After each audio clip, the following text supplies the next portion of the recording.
ำโขงเพียงลงไหลสิ้นแม้เงาบ่เห็นน้องมาคิดถึงคำน้องคำว่าอ้ายฮักน้องแทบมาเป็นฉันใดน้อดวงแก้วตาสัญญาไว้แล้วบ่เห็น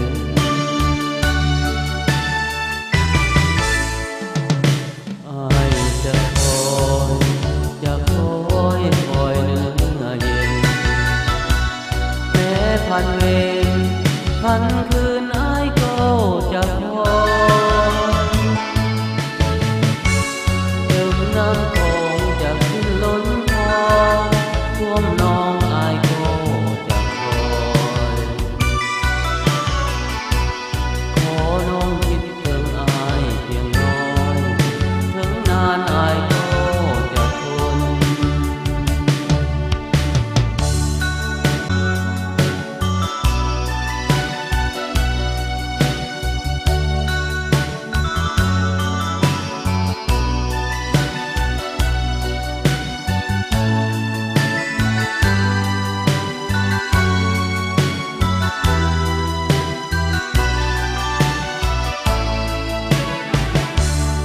คิดถึงคำน้องบอก